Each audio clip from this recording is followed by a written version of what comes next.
May 31st, 2025, the dead of night. Explosions echoed across Russian skies as Ukrainian drones flew over Moscow. This was not just a strike, it was a statement. The war has now crossed borders. Ukrainian attacks deep inside Russia struck oil depots, refineries, communication towers, and military installations. This wasn't just breaking news, it was a moment that could change the course of the war.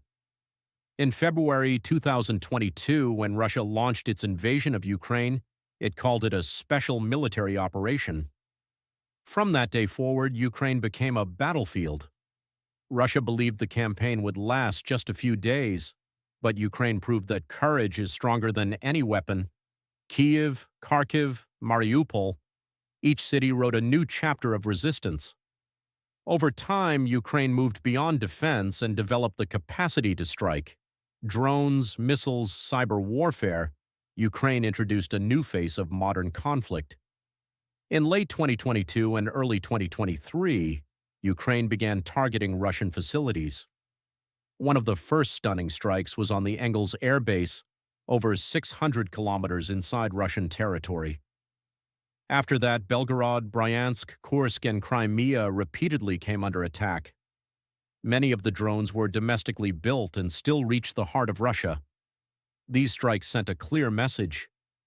We will not just defend. The war is now on your doorstep. By mid-2023, groups like the Free Russia Legion and the Russian Volunteer Corps emerged.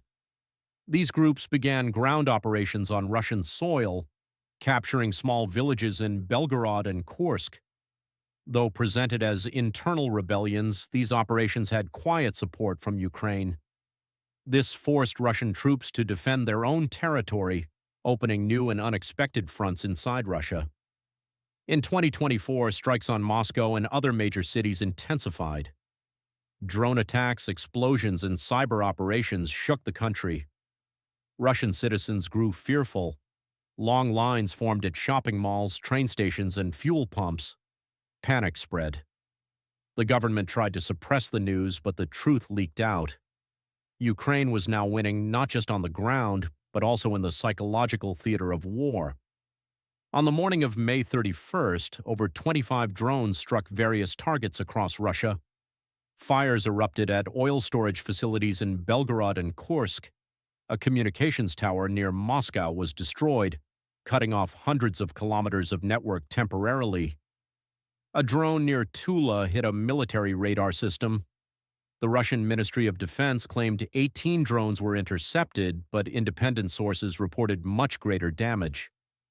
Ukrainian media described the attack as part of a deep strike campaign. Russian President Vladimir Putin immediately blamed the West, accusing the United States, Poland, and the UK of supplying weapons and intelligence to Ukraine. Russia's envoy to the United Nations demanded an emergency session.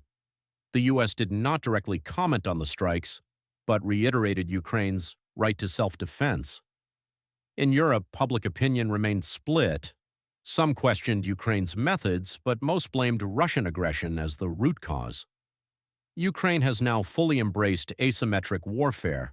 Drones, cyber attacks, rebel groups, psychological tactics, and media control. A new kind of war is underway. With limited resources, Ukraine is using technology and strategy to weaken Russia militarily and politically. Russia is now forced to adopt a defensive posture within its own borders, a massive reversal in the war. The May 31st, 2025 attack will go down in history as a turning point. It marks the moment when the war broke free of front lines and invaded the Russian interior. Ukraine has proven that wars aren't won only with tanks, but also with intelligence, innovation, and resolve. Russia now faces threats not just from across the border, but from within. This is no longer just a war over land. It's a battle for sovereignty, dignity, and survival. And it's far from over.